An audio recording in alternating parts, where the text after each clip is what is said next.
olhos. Podemos seguir então? Vamos falar agora dos 3 teólogos, 2 imperadores e um concílio. O nosso foco agora, gente, ele passa a ser em torno da cidade de Constantinopla, no 4º século. Em 325 nós tivemos o concílio de Niceia. 5 anos depois, o imperador Constantino funda a cidade de Constantinopla. 5 anos depois, tá? Ele funda a cidade de Constantinopla, fez para ele, né, a cidade. Na verdade, a cidade já existia, era Bizâncio, mas ele construiu uma nova cidade, digna de um imperador, e aquela cidade passa a ser a cidade mais importante, até mais importante do que a própria Roma, certo? Porque, afinal de contas, o imperador está lá e todo o poder, o centro de poder é lá. E ali em torno, então, isso já é no Oriente, isso é na Ásia. Então ela sai da Europa e vem para a Ásia. E ali então, as coisas que nós vamos falar estão ali próximas de Constantinopla. Vamos falar de 3 teólogos importantes que são conhecidos como os grandes capadócios. Já ouviram falar dos grandes capadócios? São esses três teólogos. São eles Basílio de Cesareia, Gregório de Nissa e Gregório de Nazianzo. Por que grandes capadócios? Porque eles são da Capadócia. Daqui a pouco eu vou mostrar para vocês onde é que fica a Capadócia. O 4º século, gente, é a era de ouro da igreja grega. Da igreja do Oriente, a igreja grega, a igreja de fala grega. É a época de ouro, o 4º século, é quando os seus maiores teólogos surgiram e onde ela foi mais influente. Provavelmente para o catolicismo romano, o século mais importante deve ser o século XIII, e para os protestantes, qual seria o século mais importante? 16, com certeza. 16. Né? Aqui nós temos 2 irmãos, Basílio de Cesareia e Gregório de Nissa. Os 2 são irmãos. E o Gregório de Nazianzo é amigo do Basílio. Nós vamos falar daqui a pouquinho do que eles passaram juntos. Foi esse Gregório de Nissa que falou a respeito do burburinho teológico que era em todo lugar que ele ia naquela época. A frase dele é muito interessante, a frase que ele escreveu. Ele inclusive estava se queixando né, da situação, porque ele fala assim, ó: vendedores de roupas, cambistas, feirantes, todos estão envolvidos. Se você pede o troco, eles filosofam sobre o gerado e o não gerado. Se você pergunta o preço do pão, a resposta é que o pai é maior e o filho é menor. Se você pergunta ao criado, o meu banho está pronto? Ele lhe diz que o filho foi feito do nada. Então ele estava incomodado com aquilo porque não se falava em outra coisa naquela época. Certo? Interessante isso, muito interessante. Esse Gregório de Nissa, ele passou parte da vida meio perdido, assim, meio sem rumo. Né? Às vezes acontece com alguns indivíduos muito inteligentes, muito capazes, eles ficam assim, um pouco perdidos, eles não sabem bem para onde ir. Mas depois ele acabou se acertando na vida e acabou encontrando uma fé muito profunda e tornou-se teólogo. Ele é um tipo de teólogo poeta. É muito comum no Oriente, tá, gente? O cristianismo do Oriente ele é bem diferente do cristianismo do Ocidente. Então é muito comum eles misturarem com poesia a teologia deles. É muito comum eles enfatizarem sempre o mistério. Esse Gregório de Nissa escreveu um livro chamado A Vida de Moisés. Não sei se é uma biografia do nosso irmão ali, mas não autorizada, tudo bem, não autorizada.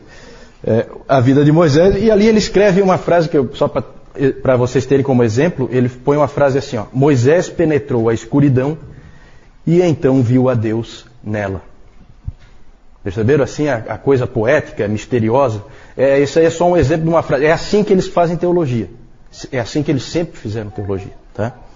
Ela tem esse elemento. Basílio era o irmão do Gregório de Nissa, tinha 6 anos a mais que ele, mais velho. E ele estudou na Academia de Atenas. Esses caras são muito bem preparados.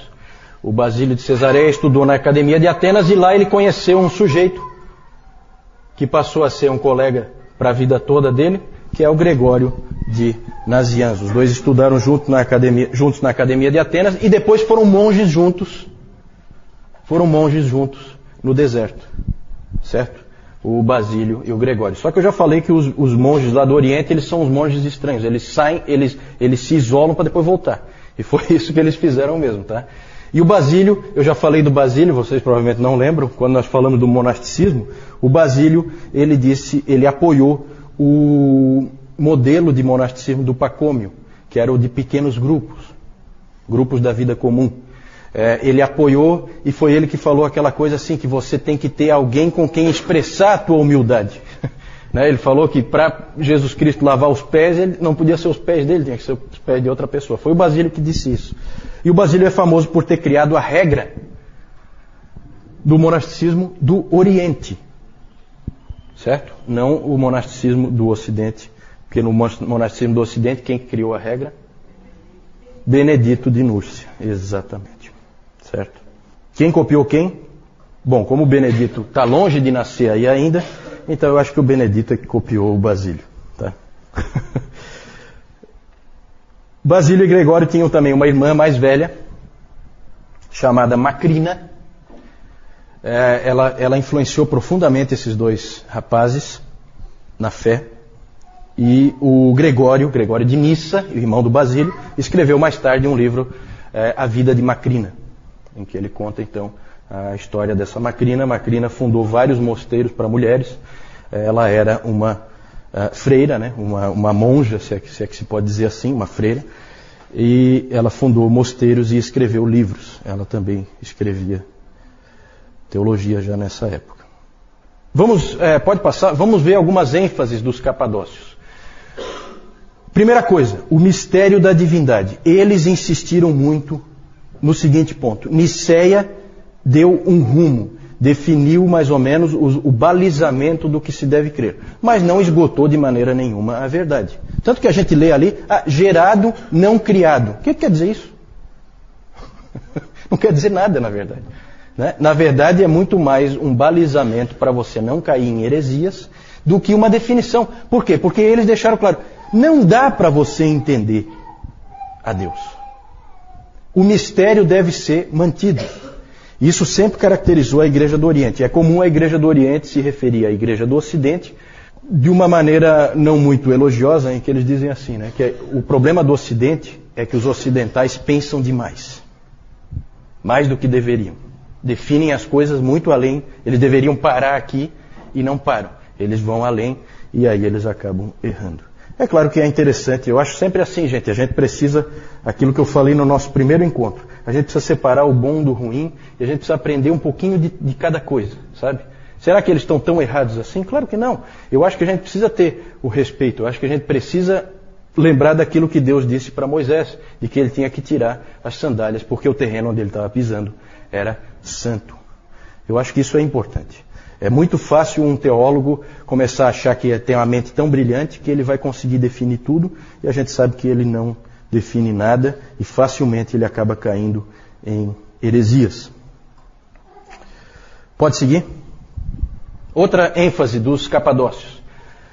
Eles são, gente, quando a gente for pensar na pessoa do Espírito Santo, quem é o Espírito Santo? Todo mundo já viu que existe uma série de livros sobre o Espírito Santo, porque não é muito fácil às vezes da gente entender a pessoa do Espírito Santo. Os primeiros a trabalharem essa questão do Espírito Santo foram os capadócios, certo? Eles trabalharam a questão da divindade do Espírito Santo. Tinha sido trabalhado já a divindade de Jesus Cristo, e agora então eles investiram na questão do Espírito Santo. Basílio escreveu um livro cujo título é Sobre o Espírito Santo, certo? E ali ele definiu muita coisa. Os escritos dos capadócios prepararam o terreno para que o Concílio de Constantinopla definisse completamente, desse fecho, né, para a Trindade como a gente crê hoje. Pode seguir a próxima contribuição deles. Passou duas aí, né? A completa humanidade de Jesus. Atanásio tinha definido que Jesus Cristo era totalmente Deus. Eles deram um contraponto, forçando, deixando claro que ele é completamente homem também. Isso foi importante para depois para o concílio de Calcedônia, que nós vamos falar mais para frente. Gregório de Nazianzo escreveu o seguinte: aquilo que ele não assumiu, ele não curou. O que ele quis dizer com isso? Se Jesus Cristo não foi um homem, ele não nos salvou.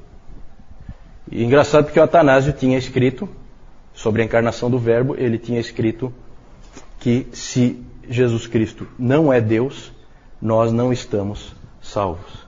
Então, percebem aí, começa a ver a coisa começa a ir na direção das duas naturezas de Cristo. Isso aí vai gerar um problema seríssimo na igreja um pouquinho mais tarde. Mas os pais capadócios ajudam nesse debate. Pode seguir? E outra marca importante deles é o cuidado dos necessitados. Nisso aí nós temos que lembrar sempre de Basílio. Basílio é conhecido como Basílio o Grande. Na história, gente, um monte de gente é o Grande. Certo? O Constantino o Grande. O Papa Leão I o Grande. Gregório o Grande. Certo? Um monte de gente é o Grande. Quem deu esse nome, o Grande? Quem? Eles mesmos? Não, né? Os historiadores, né? Os historiadores dizem, não, esse aqui é o Grande. Basílio foi diferente. Ele era chamado de Basílio o Grande pelos pobres e necessitados. Porque eles diziam, esse é um grande homem. O Basílio, ele fez muito, mas muito mesmo, pelos necessitados de Cesareia, onde ele era bispo. Ele foi bispo de Cesareia. Ele fundou hospitais, orfanatos e abrigos para as pessoas necessitadas. Ali com Basílio começa essa coisa que a igreja sempre teve de investir nesse tipo de instituição, né? Hospitais, orfanatos, amparar os necessitados, amparar os que precisam. Houve tempo em que o Estado não fazia absolutamente nada nesse sentido. Quem fazia era a igreja. Hoje a maioria das igrejas faz pouco isso, porque o Estado já ampara os necessitados normalmente. E aí a gente acabou perdendo uma bela oportunidade de testemunho em função disso. Pode seguir? Só lembrando que o Gregório de Nazianzo escreveu um livro sobre o amor aos pobres. É impressionante, gente, como esse pessoal escrevia livros, tá? A produção literária deles é uma coisa que realmente assombra. Eu não sei, e vocês imaginam como eles escreviam, né? Não tem a canetinha Bic, muito menos um processador de texto, uma coisa assim, né? Não era fácil, mas eles produzem muito. Sobre o amor aos pobres, o livro do Gregório de Nazianzo. Então esses eram os capadócios, vejam que eram homens importantíssimos, foram importantíssimos na história da igreja, marcaram muitas posições que depois foram usadas por outros.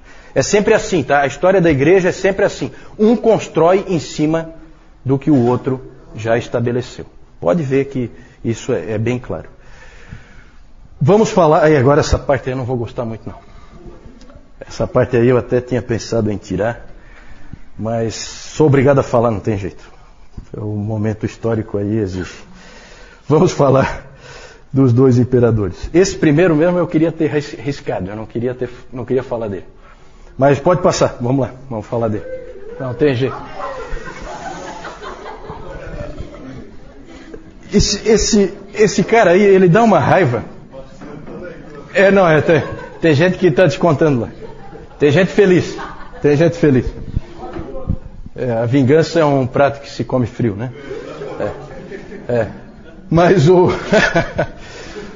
Mas esse aí eu acho que é o único imperador em que nunca se diz o nome dele sem falar um qualificativo, né? De todos os imperadores é o único que nunca é dito o nome dele sem falar o qualificativo, é esse aí, certo? Sempre o nome dele é dito, Juliano o Apóstata. Sempre, tá? E isso aí não é muito bom. Vamos falar então desse Juliano aí, é interessante o que aconteceu. Em 337, vejam que ainda estamos aí no quarto século, na primeira metade do quarto século. Em 337, morre o imperador Constantino.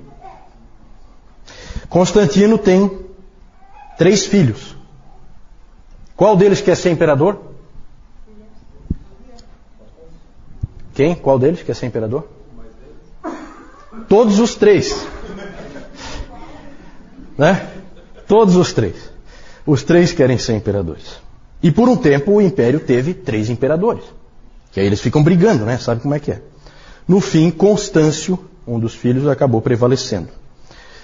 Ele morre em 361 e aí ele é sucedido por um parente seu, um primo, que é o Juliano. Vem logo depois do Constâncio. Juliano nasceu em uma família cristã, foi criado como cristão, mas com 20 anos de idade ele renunciou à fé. Daí o nome dele, o apóstata. Ele, na verdade, se converteu do cristianismo ao paganismo.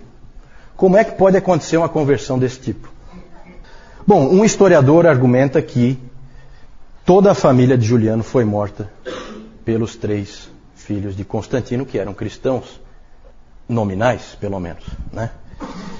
Porque na briga pelo trono, a família do Juliano tinha também uma certa possibilidade de reclamar o trono, e então a família toda foi dizimada pelos 3 filhos do Constantino.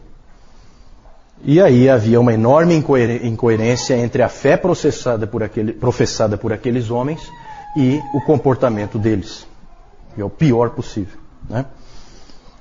Nós falamos já do problema que é a entrada do Império Romano na Igreja, que aí virou realmente essa coisa do nominalismo, né? Cristãos nominais.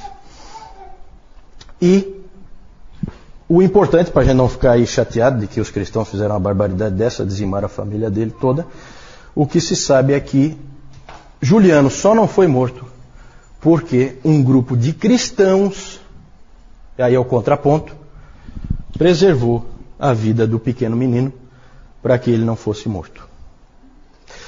Ele depois, quando ele assumiu então o Império em 361, ele fez absolutamente de tudo para varrer o cristianismo do mapa. Essa era a ambição dele.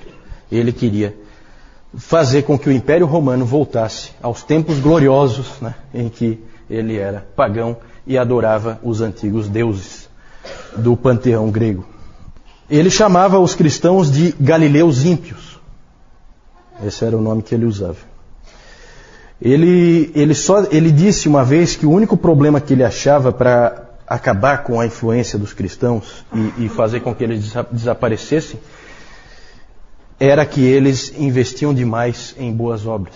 Faziam coisas muito boas na sociedade e isso gerava dificuldade para ele. Inclusive ele disse o seguinte: eles cuidam não só dos pobres deles, mas dos nossos também. Então isso aí incomodava ele, incomodava profundamente. Vejam a igreja sempre testemunhando, né, no cuidado dos pobres e necessitados. Na providência de Deus, gente, o governo dele durou pouquíssimo, só 2 anos. Ainda bem, Deus deu um jeito de matá-lo logo, né? Ele só reinou 2 anos. Morreu em batalha contra os persas. Lembra que eu já falei que os persas eram a grande ameaça, os grandes inimigos no Oriente, né, do Império Romano. Por isso que a capital foi para Constantinopla, né, foi para o Oriente, porque os persas estavam logo ali. E se diz que as últimas palavras dele, quando ele foi ferido mortalmente em batalha contra os persas, foram as seguintes: tu venceste, ó Galileu. E de fato o Galileu tinha vencido, né? Quem é Juliano para afrontar o Senhor Jesus Cristo? Depois disso, com a morte de Juliano, o Império voltou a proteger o cristianismo, tudo voltou a ser como era antes. Por isso que ele é tão marcante, porque é só ele tentou fazer isso, mais ninguém. Depois já voltou tudo ao que era antes com Constantino. Precisamos falar ainda, pode passar, de um outro imperador dessa época. Houve mais imperadores, tá? É que esses aí são marcantes. Esse Teodósio, ele é muito importante pelo seguinte. Ele se tornou imperador em 379 e a grande mudança que ele introduziu é que ele tornou o cristianismo a religião oficial do Império Romano. Isso Constantino não tinha feito. Ele apoiou o cristianismo e tal, mas não era a religião oficial do Império. O Teodósio colocou como religião oficial do Império. O que isso implica? Implica em perseguição a todos os outros. Porque o Império só vai aceitar esta religião daqui para frente. Então, gente, olha que interessante. Começa a haver perseguição aos pagãos. Os templos pagãos começaram a ser destruídos. O Teodósio botou abaixo mesmo. E ele também estabeleceu leis contra heresias. Porque não é só que você tem que ser cristão para viver no Império. Você tem que ser cristão ortodoxo. Se você tiver uma heresia lá, você crê em alguma coisa que não seja da ortodoxia, também é punido. Certo? E aí começa uma coisa que ficou conhecida como a cristandade. Já ouviram falar da cristandade? O que é a cristandade?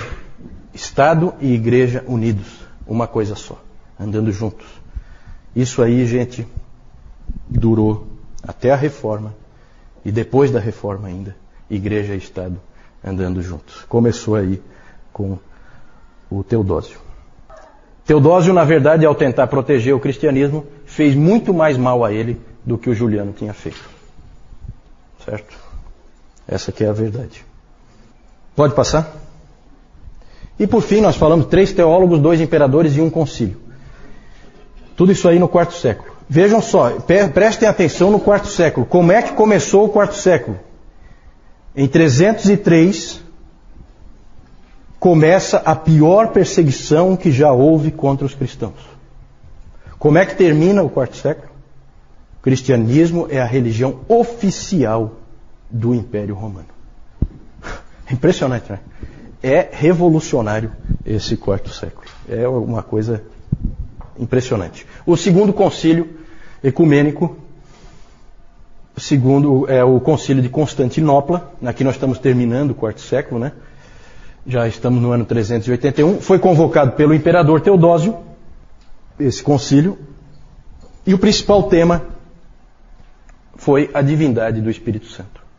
Lá foi feita a amarração final do credo niceno, porque o credo niceno falava do Pai, falava do Filho, e daí só citava o Espírito Santo sem qualificar nada. Aí em Constantinopla houve a qualificação e o Espírito Santo foi considerado homoousios, com o Pai e o Filho. Certo? Vocês que já estão aí feras em grego, vocês sabem o que isso significa. De mesma substância que o Pai e o Filho. Na verdade, o que nós hoje chamamos de credo niceno já é a versão modificada de Constantinopla. Certo? Então, quando se fala, o credo niceno já é a versão de Constantinopla, porque ali houve, na verdade, um acerto. Ok, podemos seguir? Aqui vou mostrar para vocês, então, Capadócia, na Ásia Menor. Ásia Menor é essa ponta aqui, né, da Ásia. Aqui é a Capadócia. Onde está Constantinopla? Constantinopla sempre é o ponto é uma ponta, né? É a ligação Ásia e Europa. Ali existe uma ponta em que a Ásia e a Europa se ligam, né? Por isso que é estratégico. Você fica ali, você protege toda a Europa de quem vem daqui, certo? Que seriam os persas, né? Os persas vêm, acho que daqui, né? Isso. Pode passar? Aí os teólogos, o Basílio, Gregório de Nissa, os dois são irmãos, Basílio 6 anos mais velho que o Gregório, e o Gregório de Nazianzo, amigo do Basílio. Pode passar? Os 2 imperadores aí, o feioso lá, Juliano o apóstata, e o mais feio ainda, Teodósio I, né, são os dois imperadores importantes aí, além de Constantino, é claro, no quarto século. Pode passar. Aí só para mostrar para vocês Constantinopla. Aqui é o Estreito de Bósforo, né? Para lá é o Mar Negro e aqui é o Mar Mediterrâneo. O Estreito de Bósforo liga os dois e aqui fica Constantinopla. Lá tem um mapa, lá mostra vários muros de proteção, vários muros. Cada imperador que assumia lá construía mais um muro, né? Porque o muro dá uma certa vantagem na hora de uma guerra, né? E então vocês veem aqui como é próximo. Aqui é Europa e aqui é Ásia, né? Certo? Pode passar?